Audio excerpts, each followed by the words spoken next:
Bonjour. Il y a quelques jours, la Turquie a détruit un Sukhoi 24 russe au nord de la Syrie. Alors que s'est-il vraiment passé?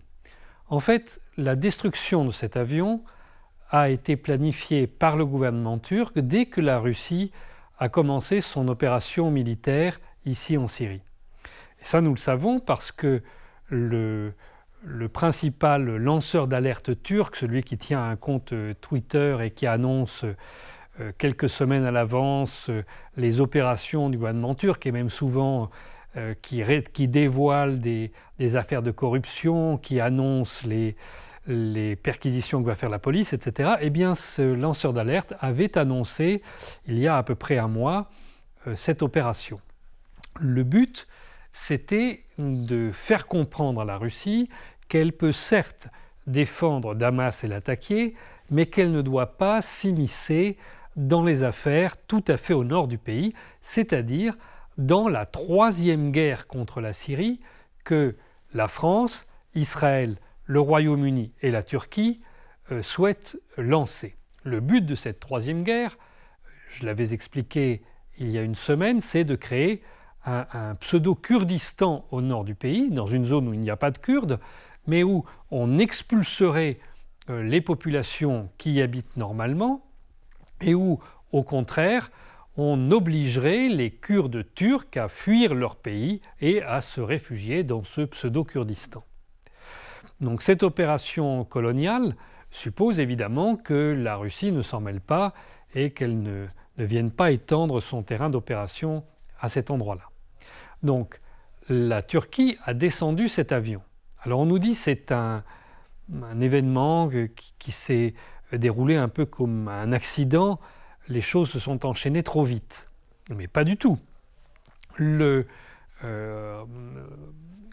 chef de l'armée de l'air russe a donné une conférence de presse au cours de laquelle il a montré les enregistrements radars des différents avions et on voit que l'avion russe, dont le plan de vol était connu de l'OTAN 12 heures auparavant en fonction de la coopération entre la Russie et l'OTAN, donc c'était également connu par la Turquie, l'avion russe n'est entré que 17 secondes dans l'espace aérien turc et évidemment il n'y a pas de quoi le descendre pour ça, surtout quand on sait que par exemple la Turquie a violé 2400 et quelques fois l'espace aérien grec l'année dernière.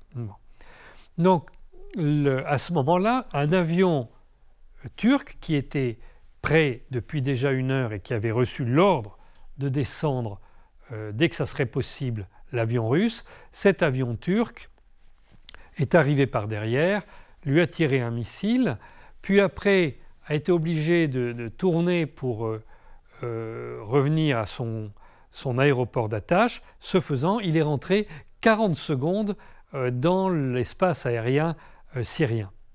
Donc il n'y a pas vraiment de doute sur l'organisation de cette opération, d'autant que si le gouvernement turc, évidemment, suit la sécurité aérienne dans son pays, comme il est membre de l'OTAN, la sécurité aérienne turque est coordonnée avec les autres États de l'OTAN depuis Torreón en Espagne, où on a suivi les choses très en détail, et même l'OTAN avait envoyé quelques heures auparavant un AWACS qui avait décollé de Grèce pour surveiller ce qui se passerait. Lorsque cet avion a été détruit, les pilotes se sont éjectés et là, une milice turkmène qui se trouvait au sol a reçu l'ordre de tuer les pilotes pendant leur descente en parachute. Cette milice turkmène, c'était elle qui était visée par les bombardements russes. Ce sont des gens qui travaillent directement pour le compte de l'armée turque et qui, en 2011, tout à fait au début de la guerre, s'étaient caractérisés par l'invasion d'Alep et le démantèlement de 80 000 usines à Alep et l'envoi des machines-outils sur la Turquie. Donc un pillage organisé, ce sont donc bien des criminels de guerre au sens des conventions internationales et la Russie était tout à fait en droit de les bombarder. Ils n'ont pas été bombardés parce qu'ils étaient turkmènes, mais à cause de leur activité djihadistes. Donc ces gens-là ont tiré après en l'air sur les pilotes russes. Il y en a un qui est mort.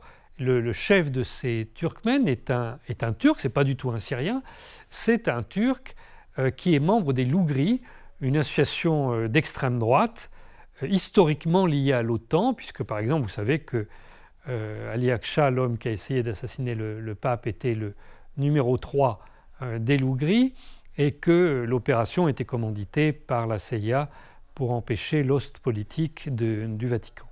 Donc cette opération a été entièrement contrôlée par la Turquie, mais surveillée de très près par les États-Unis, qui manifestement ne sont pas mécontents de la forte réaction de la Russie, qui a interrompu toutes les relations économiques, a interdit que l'on renouvelle des contrats avec la Turquie, entre la Russie et la Turquie.